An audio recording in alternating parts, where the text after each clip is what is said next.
right, for those of you who are just getting here, welcome to the Litquake 2021 festival. Our festival runs from October 7th to the 23rd, and I'm Hunter Thomas, sorry. You can find all the details at litquake.org or by following us on social media at Litquake on Instagram, Twitter, and Facebook. Couple of things before we get started.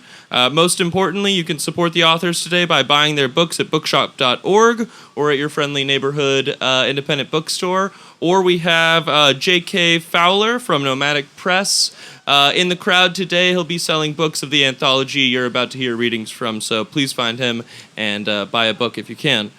We also ask that you support the Litquake Foundation. It's a very strange time for nonprofit arts organizations. There's buckets going around being passed out by people in green shirts. You could drop a donation in there.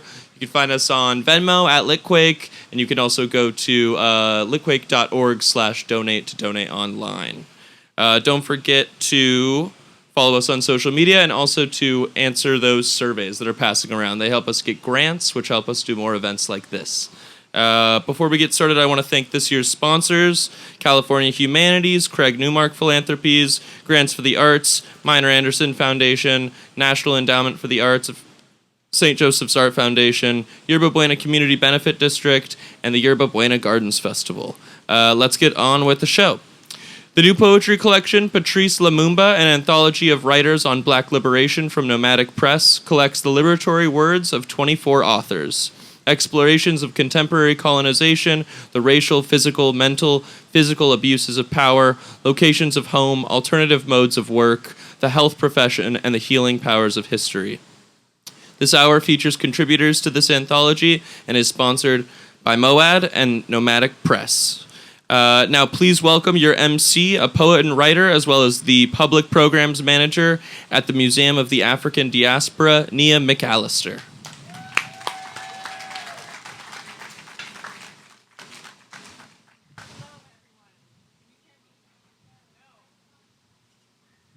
Hello, everyone. There we go.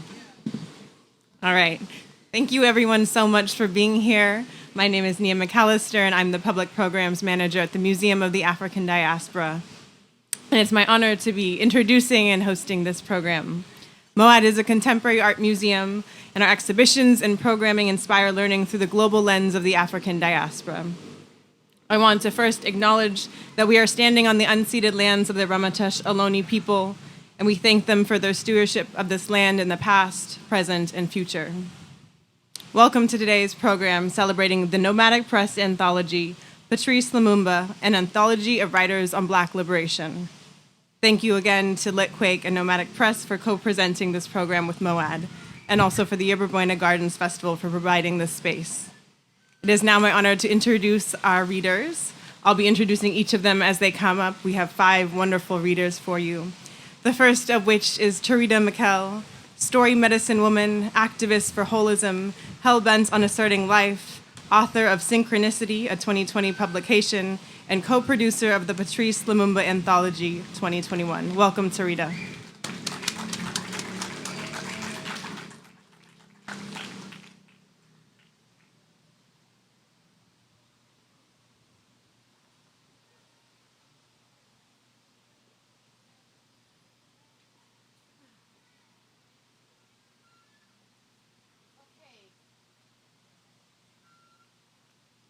Greetings. This piece comes with a quote, and it is a story more so than a poem, and it took place in the 80s. The title of the piece is called The Circle. The quote is, "For the colonial child, learning became a cerebral activity and not an emotionally felt experience." 1989, cool, clear, vivid afternoon, burden buried, 17 years old, breaks in. Transports water rippling onto shores, stinging eyes amid a long forgotten pain. Drawn into a whirlpool, I scream. What's wrong? What's wrong? What's wrong? A spirit whispers. Document this medicine. It isn't all about you. Recall, remember, reclaim. A veil lifts. I remember being a bio-sci major with a minor in music. Remember trying to connect all subjects into a circle. Remember bacteriology, sociology, physiology, and chemistry, religion, anthropology, government, and others needed connectivity. Like a circuit keeping the lights on, all arcing off one another. My drive for this covenant superseded my sleep, my dreams. Like an addict, a circle fanatic, I needed a fix. Though nothing on this campus of higher learning could demonstrate my theory. My sanity at stake, I remember staring in the bathroom mirror asking, why do you think like this? Who does it benefit? Why are you so entrenched in this reasoning? What's wrong with you? One night studying for 3 exams, I remember trying to find subjects connected bond, meeting, reinforce names, measures, formulas, outcomes, fall asleep, wake up at 4 a.m. with a migraine telling me I did not give you permission to see like that. I remember it would be the first of many migraines. Remember feeding Big Pharma my welfare checks to numb headaches. I remember I couldn't let pain get in the way of college, had to gain knowledge. Adam and Eve were thrown out of the garden for acknowledging. Remember the difficulty of chemistry. Its formulas made no sense. Couldn't see the connections, couldn't link equations, just couldn't link their visual demands. Couldn't understand professor's lecture until I observed 3 Africans from the continent ace all exams. I remember getting enough nerve to ask them, how do you master chemistry so easily? I remember one answering, we don't know why they make it so difficult. Another says, Americans teach subjects into too many different languages. This creates a weak bond, connects and disconnects life support systems. And yet another adds, chemistry grams and moles relates to farming's pounds and ounces. In our country, life subjects are seen in wholes, not parts. If one subject is taken from the whole, all parts will degenerate. I remember feeling lighter, relieved. Remember chemistry became easier for me. Remember my excitement, being able to see. Remember turning in all my homework assignments, professor returns marked wrong. Remember my African brothers with whom I had studied had no problem. Remember asking the professor, why did you mark all my answers incorrect? Remember professor's cold blue eyes answering, your methods of solving the problems are wrong. Remember stating, but my answers are correct, and my methods are the same as theirs, and you didn't mark them wrong, pointing to the African brothers hoping for restitution. I recall the professor's "fuck you back, bitch" reply. They're going back to Africa, you're not. You need to stick to the methods I teach. I remember his words splitting me in two. I remember thinking, who was he to determine whether or not I go to Africa? I remember aphasia, shock, couldn't speak. I remember questioning, didn't we escape mental slavery? Remember, lean not unto your own understanding in Proverbs 3:5. Recall, slaves, obey your masters in Ephesians 6:5. American presidents are sworn in on this shit. See holes in the institutional mine yards covered with leaves and grass. My genetic memory hijacked. Recall approaching America KKK education more cautiously. Recall troubled waters flow off and on all day, resisting worship of mindfuck hegemony. Months later, friend gives me the real good book, Muntu, the African Bantu word meaning human. Like the Africans in chemistry said, the book reclaims seasons, dream times, law, birth, burial, music, art, geology, astronomy, medicine, philosophy, government, agriculture, mathematics, religion, cosmology, and voodoo forms a circle. But to disengage one subject from the circle paralyzes the function of other subjects within the circle. Is this why my migraines nearly paralyzed me? How many have suffered or are suffering besides me? I have not had a migraine since Moon 2 reading. I remember Fannie Lou Hamer saying, memory is an insurance policy against loss. I am Moon 2, human. I recall, remember, and reclaim. Isheoluwa, Kulebajo. Our Creator's life will not be destroyed. Ashe, and so it is. May the circle be unbroken. Thank you.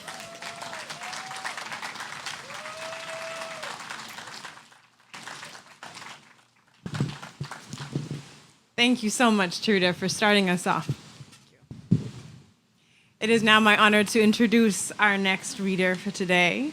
Adrienne Danyelle Oliver is a poet-educator, hip-hop scholar from Little Rock, Arkansas, who is currently based in the San Francisco Bay Area. Welcome.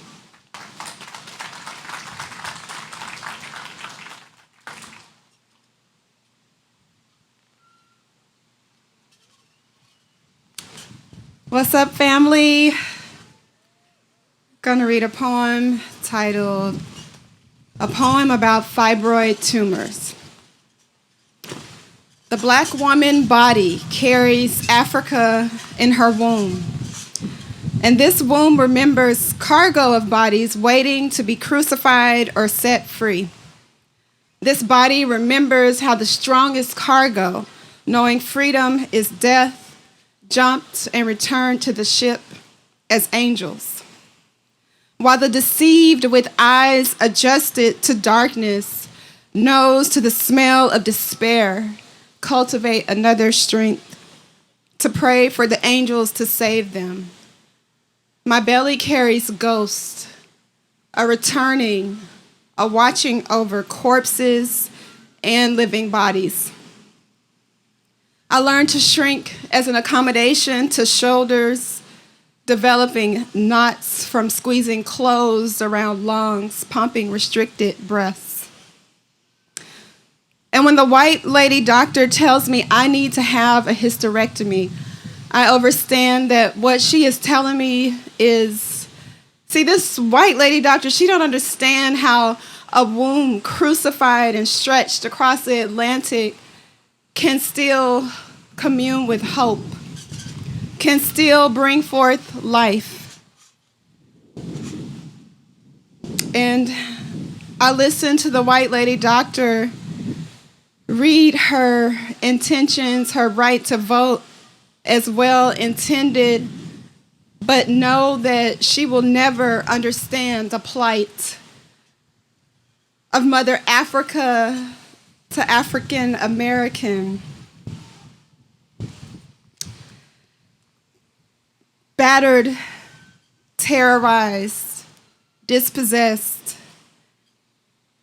Tears in black boy coffins and black girl church bombings turned blood in the Ferguson streets.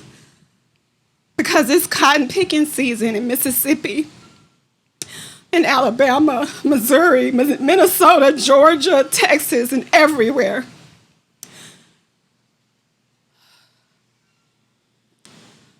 Like slave ship, my body carries life and death. Riding carnage and breathing captive suffers the most damage. Knows it, she, the universal black womb is crying out in chorus.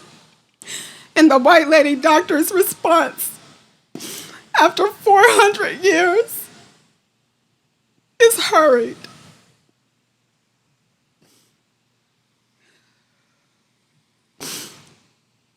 rip out the womb, toss her out in a hazardous materials bag. Matter-of-factly, she offers black hat solutions as if talking to a child anticipating doves. I have two other options besides the illusionist show. One, I can live with bleeding and bleeding and bleeding. Two, I can be cut with her help, have the tumors removed, empty the ship in America, KKKA, land of the free, and try ignoring the smell of death, sweep remnants of clinking shackles to corners in the fields of my mind. But cotton picking season is year-round in America's soul. And what excuse me. And what harm is damaged cargo in a ship on fire? A ship full of cancer cells hosting ghosts. And still I decide to dance with this haunted womb on troubled water. Ashe.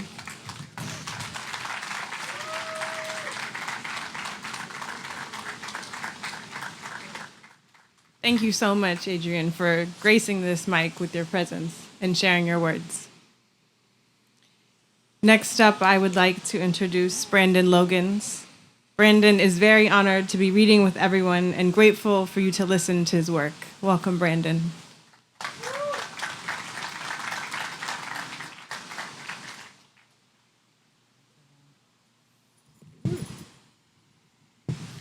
Okay.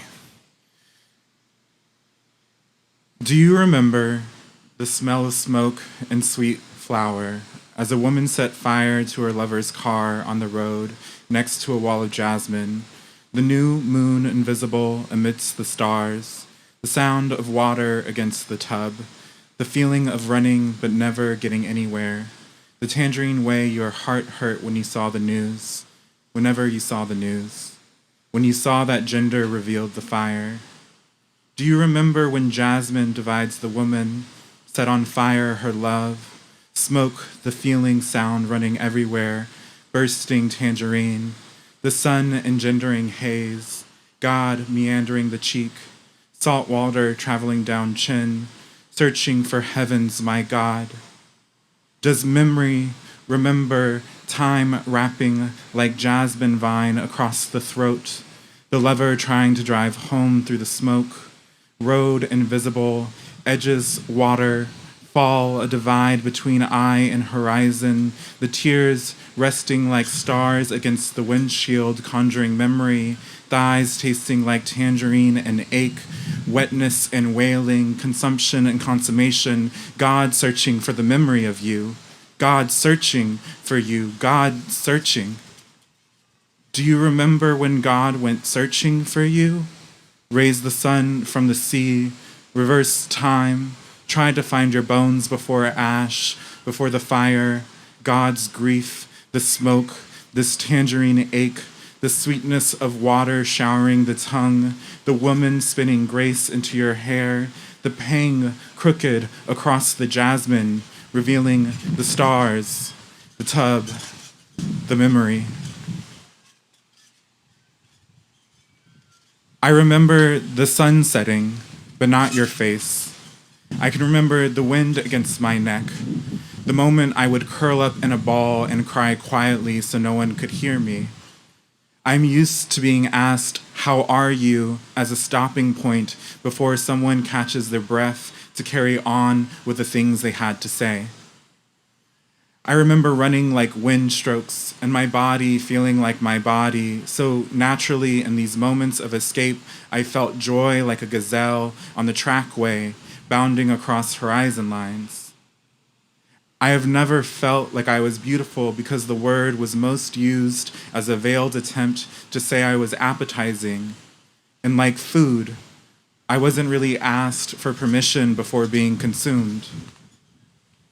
I remember that disassociating can be okay if it's a natural response, or like we can make it okay because sometimes it is easier than trying to breathe. It is hard to recall if the one time I was flying was a memory of past life, or real, or a dream where I jumped to return to the ocean and I didn't wake up with the impact. I feel the sun and the stale air, my body tangled in tangerine. I throw up juice with the car window rolled down, trace out wings in the clouds. I can't remember my face during daybreak, just the round reach of my stomach and the loose feeling of sand in my legs.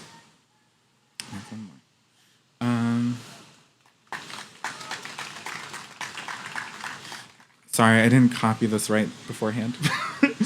Where is it? I'm gonna find it because it's worth it. So, where are you? Okay.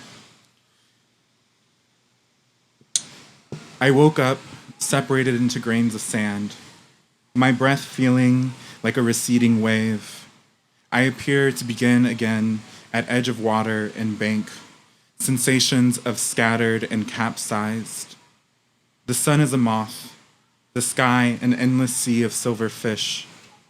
Feet walk over my body as my palm tries to hold on to the wind. Hazily, night comes quickly, then leaves just as abruptly.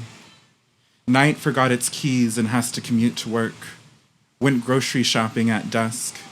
Night tries to stay awake to cook a meal to feed its belly of stars.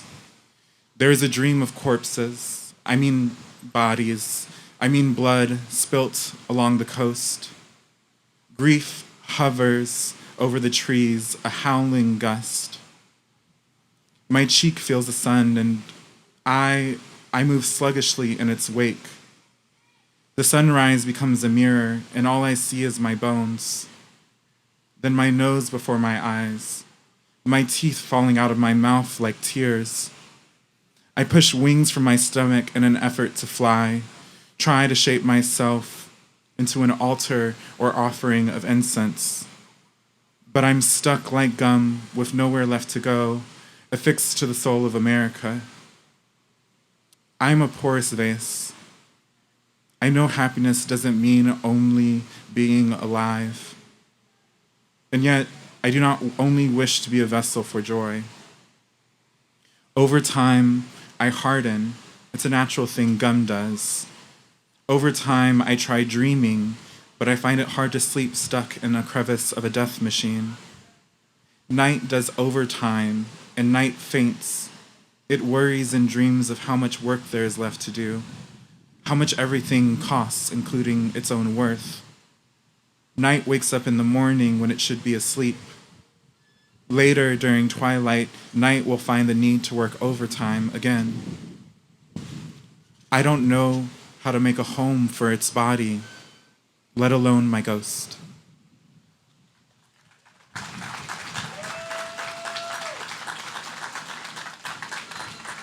Thank you so much, Brandon, for all of those poems. Thank you. I would next like to invite Jeneé Darden up to the mic. Jeneé is a multimedia diva who shares the gift of storytelling with her griot ancestors from Oakland, Mississippi, and Texas. Welcome.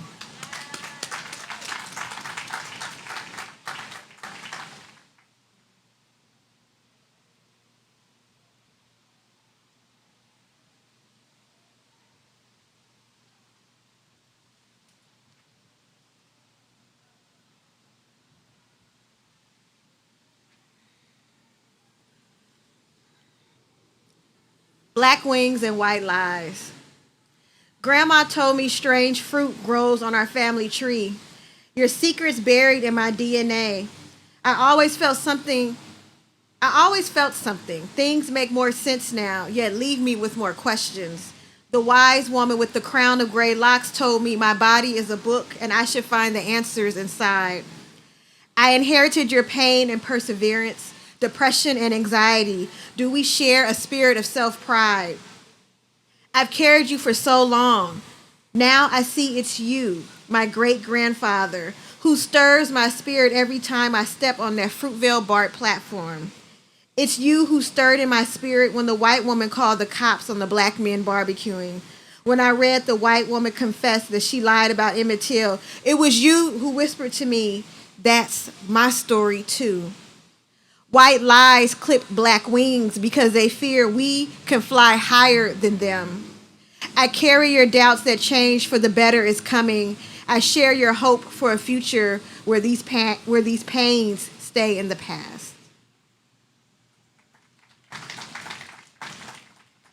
And just quickly, my grandmother told me that my great-grandfather, he had loaned a white woman some money in Texas. And when he asked for it back, she called the police on him, and he ended up getting lynched. When the petals dry, she thought she was invincible.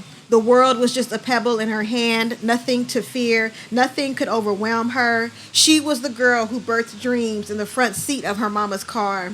Wanted a life beyond cracked sidewalks littered with bullet shells and pain. She was the girl who knew that her worth lived infinitely between her ears and in her spirits. Life's rain was a puddle she skipped over, and God was deep-rooted in the core of her soul. Then she grew older. The world she thought she knew tumored into a boulder too heavy for her scarred hands. Her heart became infertile to dreams. The same cracks she longed to escape mirrored her fears. She reduced her worth to their opinions, valued herself as less than what they abandoned her for.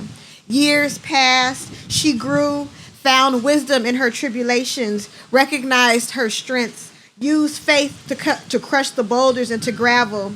She listened to that inner child who said she could do anything. She silenced the hinderers and used her own voice. She keeps growing with the courage to love herself.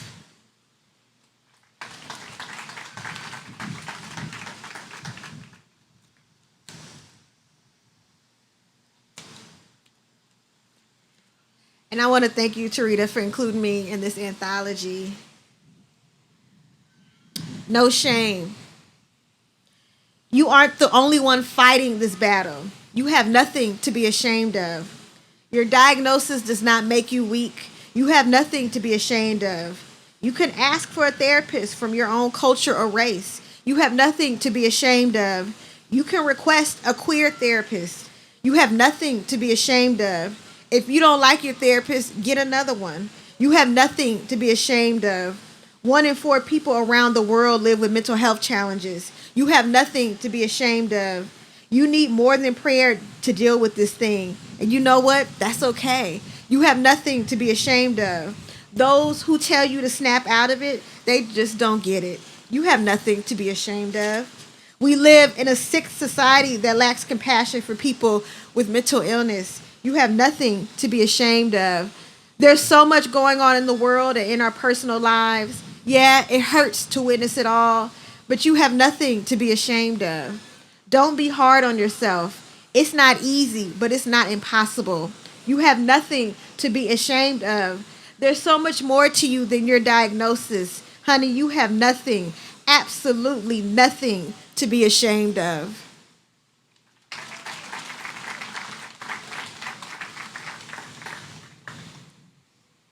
And I'll read this real quickly. My grandmother loved compliments, and I used to tease her because she would bring up a compliment someone gave her years ago about her hair or her nails or her cooking.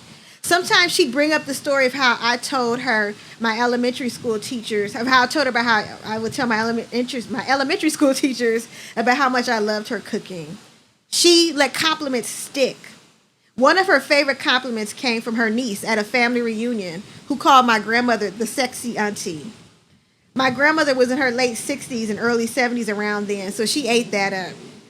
I thought we'd never hear the end of that, but we did. I knew something was wrong with her years later when I brought up the sexy auntie story and she didn't remember. That damn dementia. Looking back, I teased my grandmother for how she absorbed compliments. But you know what? She was right. When someone says something nice, for the most part, she wouldn't say, well, that's not true, or you're too kind.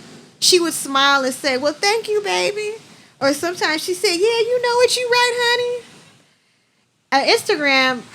Someone with the Instagram account, Michael C. Clark, posted, stop rejecting compliments that people give you. Receive them in full. You're allowed to accept the fact that people appreciate you.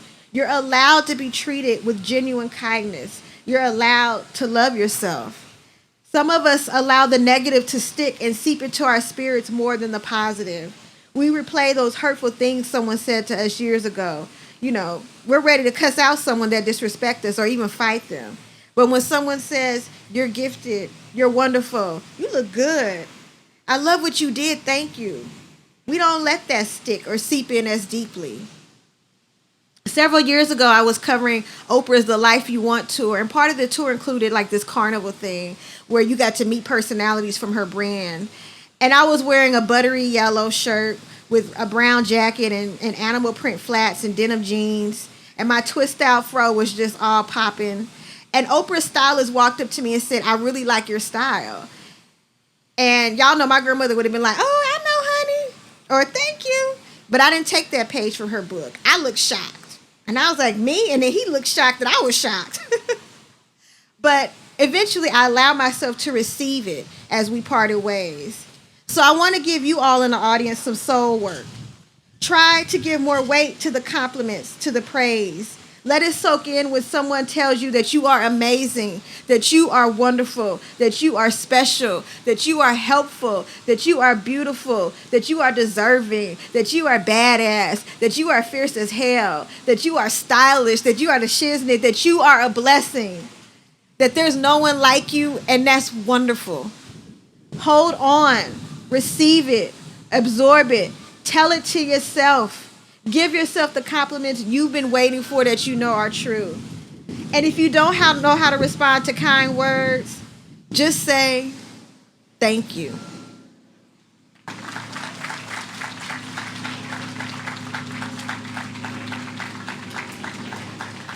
Thank you, Jeneé, for your storytelling and for your affirmations. This was wonderful. It's now my honor to introduce our final reader for this afternoon, Ayodele Wordslanger Nzinga. And in Ayodele's words, I run errands for my ancestors, full cups, no empty plates. Welcome.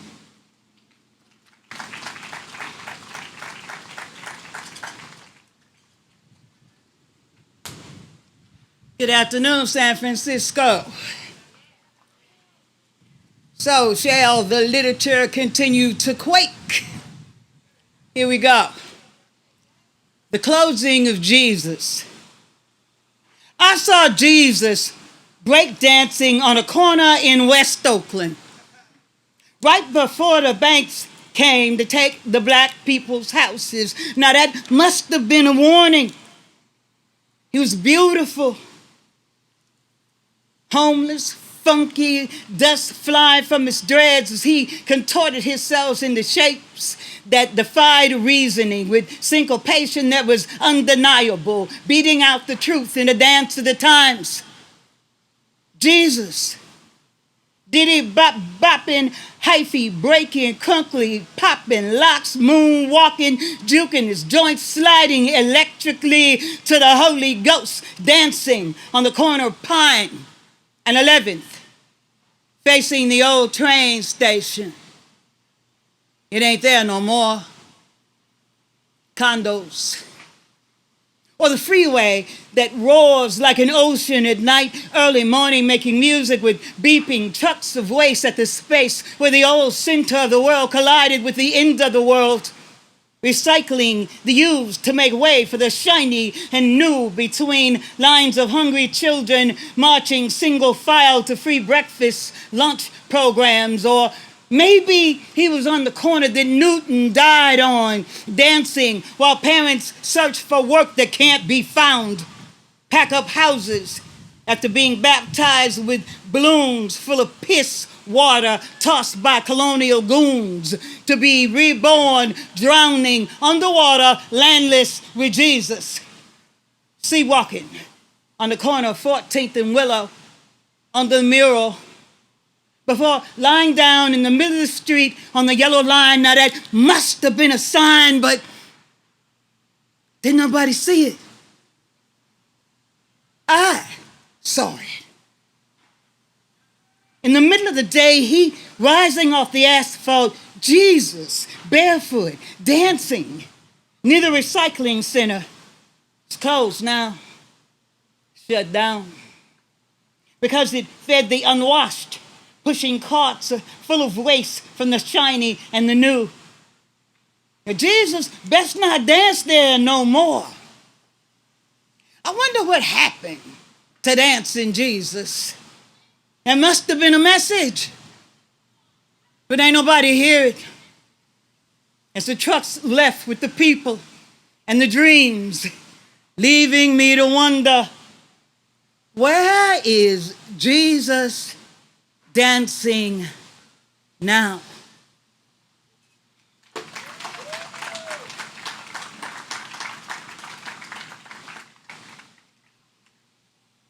I got triggers. I am from the school of small acts, from the days of where the most violent write the letter of the law.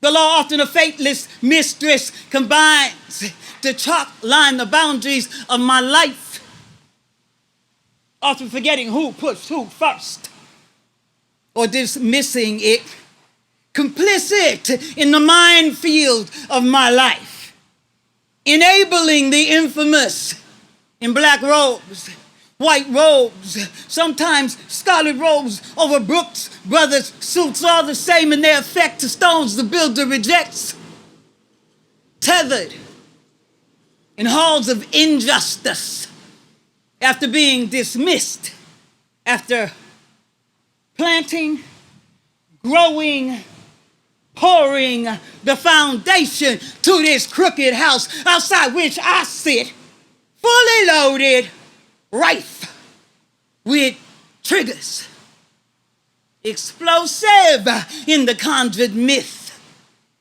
informed by action, word, and deed, and the reality of living in the land of the lawless, triggered by reckless lips, using English like a club, toxic ink on cotton, while Jim Crow reinvents his shadow in the dust of my footsteps. I got triggers if I ain't got nothing else. Side-eye shade, interpreted with acuity. Fluent in nonverbals, subliminals, microaggressions, lapses in consciousness, and yes, you meant that. Don't take it back just because you realize the safety is off. Reality ain't got no triggers. I got triggers.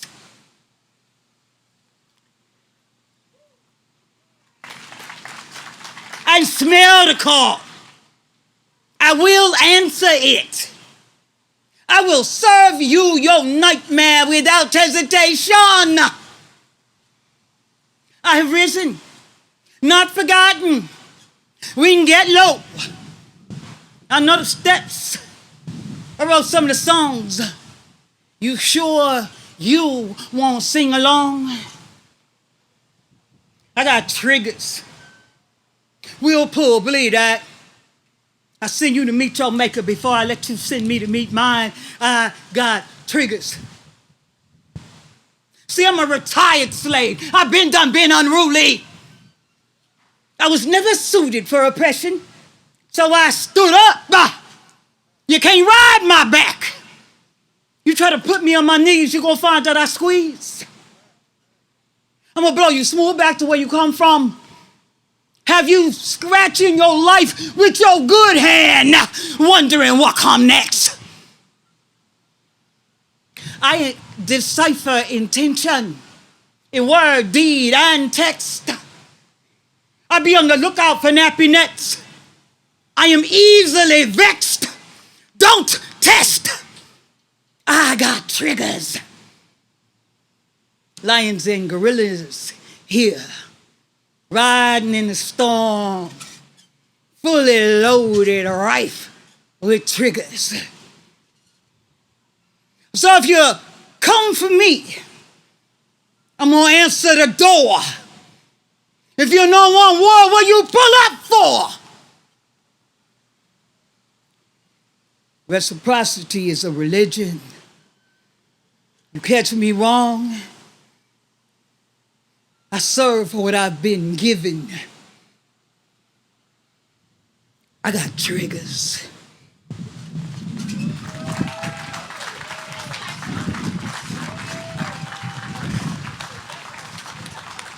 Thank you so much, Ayodele, for closing us out.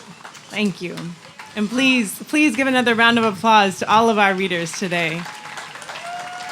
Absolutely incredible. And so I highly encourage you to grab a copy of this wonderful anthology. So if you would like to get a copy today, please do see J.K. Fowler up here in the front.